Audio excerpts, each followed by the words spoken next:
Secretary to the Government House Leader. Leader. Opposed to pricing pollution, Madam Speaker, because 54% of their base doesn't even believe in climate change. I find it interesting that earlier the member from Calgary Forest Lawn said, in answering a question, that Conservatives believe in climate change. I almost fell out of my seat and gasped, and then the member from Abbotsford started to heckle me from the back. And the reason why I almost fell out of my seat is because the member from Calgary Forest Lawn probably wasn't listening when the following was said by the member from Red Deer Mountain View just 2 days ago in this House. He said, I mention that because it has been 60 years of catastrophic snake oil salesmen. I have 20 minutes, so buckle up. 60 years of catastrophic snake oil salesmen predicting different things could happen. They have predicted how in 10 years' time we are going to have cities flooded, how we are going to all have these issues of how animals are going extinct. We hear this all the time. Every once in a while, I go to Drumheller. I take a look at a sign above the canyon saying that they're saying that 10,000 years ago, we were under a kilometer of ice. If one wanted to walk to the Laurentian Elites, Montreal actually had 2 kilometers of ice over top of it at that time. This is where it gets really good, and I hope the member for Abbotsford is listening. In the 1960s, we were talking about global cooling, and we had everybody scared then as well. In the 1970s, we spoke about acid rain and concerns of existing around that. In the 1970s and 80s, it was all about global climate warming. In the year 2000, it was Y2K. Since global warming and global cooling did not seem to match what was happening in reality, we now simply talk about climate change. When we think about the environment, we think about things we've done. Things change. The climate changes. That's how we got our rivers. I know I deal with the effects of climate change right now when I have to go out into my field and pick rocks because that is how they got there. These are the sorts of things we have to realize. Things do change, end quote. That is his Conservative colleague speaking in this House, the member from Red Deer Mountain View, just 2 days ago. So I apologize to the member from Abbotsford and the member from Calgary Forest Lawn when I almost fell out of my seat when I heard the member from Calgary Forest Lawn say that Conservatives believe in climate change. Now, there might be a really interesting caveat there that they're neglecting to mention. It's whether or not they believe that humans have caused climate change, because the member from Red Deer Mountain View clearly tells you that it's been changing, but he just says it's okay because, it's just part of the cycles of Earth and the cycles of nature. But the question is, do they believe that humans have caused it? And I think, Madam Speaker, that's where you're going to have a problem with the grassroots, as the member from Sarnia-Lambton referenced, because 54% of them said at the last Conservative convention that they don't believe in climate change. Imagine that, Madam Speaker. Imagine that. A political party in the 21st century, in the year 2023, when we have fires that are raging in the East Coast, we have fires in Alberta, we are literally witnessing the impacts of climate change on a daily basis in this country, and they're still throwing their hands up in the air saying, no, none of that's true. We didn't cause climate change, and this is all normal, folks. Nothing to see here. So again, I apologize profusely to the member from Abbotsford if I offended him when I almost fell out of my seat after listening to the rich rhetoric coming from the member from Calgary Forest Lawn. But nonetheless, what I find really interesting, and it has been said a couple times in this House today, Madam Speaker, if not more than a couple times, is the number of times that Conservatives have brought forward a motion regarding our price on pollution. Madam Speaker, do you know that since this Parliament was formed a year and a half ago, do you know how many times they've brought forward this motion? Twice? No, it's more than twice. Eight? More than 8. No way. I understand. Even my conservative colleague across the way can't even keep track. But guess what? It's more than 8, Madam Speaker. This is the 10th time, the 10th time that Conservatives have brought forward a motion about pricing pollution. And it's a motion that has been defeated in this House, Madam Speaker. How many times? Can you guess, Madam Speaker? 9. Not 9, close, 10 times. And you know who's voted against it, Madam Speaker? Every political party except the Conservatives. You know, I often think to myself from time to time, because the growing similarities between the Conservatives and the Bloc, I think, well, you know, I think we got the Bloc Conservative coalition here. You know, I started to, you know, they say the NDP Liberal coalition. We start saying the Bloc Conservative coalition. However, not even their coalition buddies in the Bloc will agree with them on this issue. Even the Bloc Québécois, for as right-wing as they've become in recent months, if not years, believe that climate change is real and that we have to price pollution. It's a very basic, fundamental concept, Madam Speaker, that if you want to change market behavior, you put a price on something. This is economics 101, Madam Speaker. This is the fundamental rule you're taught about supply and demand and affecting market decisions in an introductory course to economics.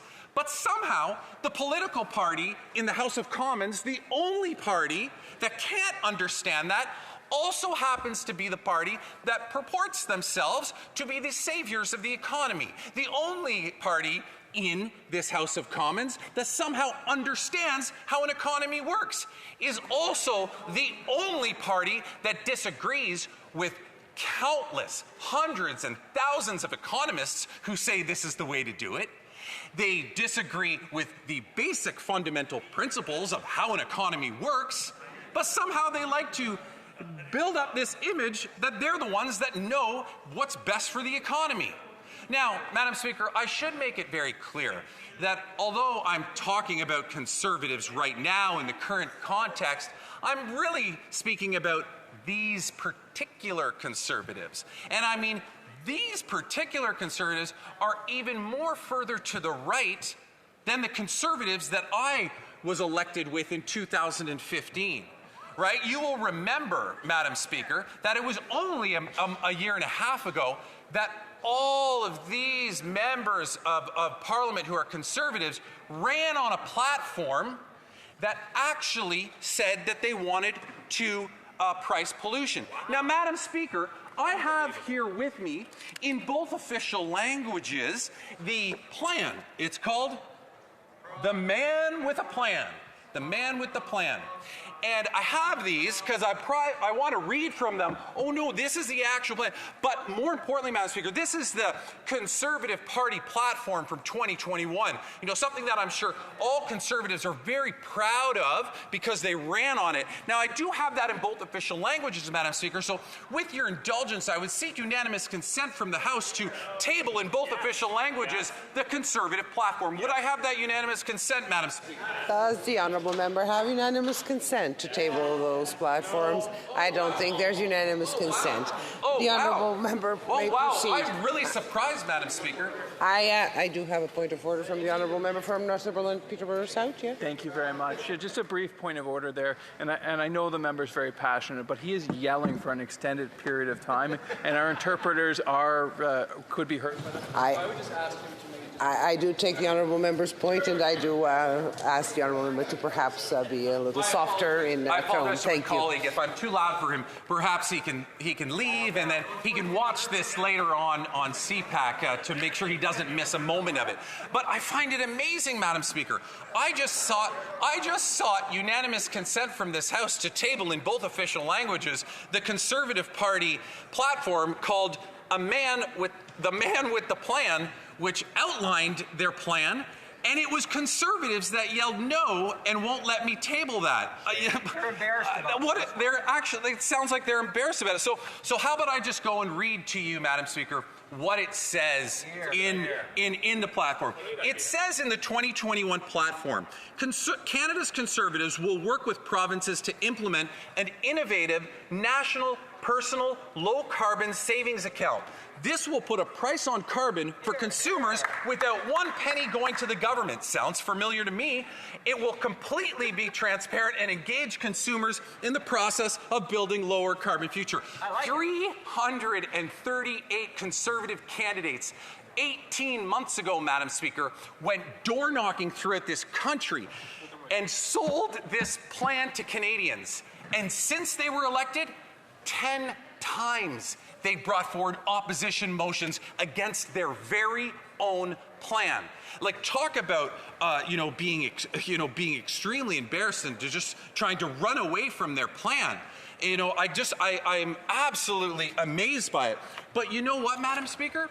Despite the fact that there are over 100 Conservative MPs in this House that were part of that and believed in that, there's also a really special group of Conservative MPs in this House. These are above and beyond those members that ran in the last election. Those members are, starting with the Leader of the Opposition, the member from Carleton, the member from Edmonton, Wisconsin, the member from Edmonton Mills Wood, the member from Grand Prairie Mackenzie, Red Deer Mountain View. You'll remember I quoted him earlier. Red Deer Lacombe, Banff Airdrie, Abbotsford, the member from Abbotsford who was heckling me, Selkirk Interlake Eastman, Fundy Royal, Lanark Frontenac Kingston, my neighbor, I said Fundy Royal, Niagara West, Oshawa, Renfrew, Nipissing, Pembroke, Wellington, Halton Hills, Prince Albert, Regina Capel, Carleton Trail, Eagle Creek. You know what club these members belong to, Madam Speaker? They belong to a different club. They belong to a club that not only ran on it in 2021, they also ran on pricing pollution in 2008 under Stephen Harper. Can you believe that, Madam Speaker? And guess what, Madam Speaker? I have that platform too. And I have that in both official languages as well. So, Madam Speaker, perhaps with unanimous consent, they will accept the 2008 Conservative platform in both official languages to be tabled. Does the honourable member have unanimous consent to table the platforms? No, there is no unanimous consent. Wow, can you believe that, Madam Speaker? The Conservatives have now rejected not once but twice my attempts to table their very own platforms. Well, listen to Stephen Harper's commitment. I guess I'll just have to read it to you, Madam Speaker. Listen to Stephen Harper's commitment that the member from Abbotsford and all the members that I referenced, including the member from Carleton, ran on in 2008. It said, a re-elected Conservative government led by Stephen Harper will implement our Turning the Corner action plan to reduce Canada's greenhouse gas emissions in absolute terms by 20% over 2006 levels by 2020. We will work with the provinces and territories and our NAFTA trading partners in the United States and Mexico at both national and state levels. Here's the good part. To develop and implement a North America-wide cap-and-trade system for greenhouse gases and air pollution. Now, for those that don't know what a cap-and-trade system is, Madam Speaker, it's basically an alternative to the pricing mechanism that we have now. And I can't believe that we now have these not only MPs that were hypocrites in 2021, but now we have hypocrites from 2021 and 2008 elections, including the member from Abbotsford, who I understand used to be the Minister of the Environment. Now, people will ask sometimes, what is the cap-and-trade system? And I think it's a very good question to ask because there is a slight difference between our existing pricing mechanism, Madam Speaker. The cap-and-trade system was actually brought about in North America a number of years ago, and this was started by the Western Climate Initiative. So in 2007, Madam Speaker, California, New Mexico, Oregon, Washington started what was known as the Western Climate Initiative. Later on, Montana and Utah joined, and after that, Ontario, Quebec, and BC got into the cap and trade program. And so the cap and trade program, Madam Speaker, is a program that is slightly different than pricing pollution, but what it does, Madam Speaker, is it effectively does the same thing. It encourages companies within those jurisdictions to trade off their emissions and effectively lowers the price, lowers emissions. And this is exactly what Stephen Harper was talking about in his 2008 platform commitment. He wanted to implement that system that had been developed by the Western Climate Initiative. He wanted to bring it in. Now, guess what happened, Madam Speaker? Stephen Harper got elected. And guess what? Do you think he delivered on that commitment? He flip-flopped. That's right. He didn't deliver on that commitment, Madam Speaker. But instead, what we ended up getting was we saw the provinces going alone. The provinces said, well, if Stephen Harper, the Prime Minister of Canada, can't take a federal initiative on this, something that he ran on and that he was elected on, we'll do it on our own. And that's when Ontario and Quebec went to see Arnold Schwarzenegger, the governor of California, signed the deal, and essentially became part of cap and trade. Now, flash forward to our newest Premier of Ontario, Doug Ford, who got elected. Doug Ford, yay for Doug Ford, amazing. Doug Ford decided, and if you can believe it, Doug Ford's even more progressive than these guys. But if you can believe it, Mr. Speaker, Doug Ford got out of it. And what did we see in the process? What have we seen since then, Mr. Speaker? And I'll conclude with this for question period. We saw Quebec move so much faster, so much further ahead in terms of emission reductions, electric vehicle charging stations, and protecting our environment. And now Ontario is lagging behind. I look forward to continuing after question period, Mr. Speaker.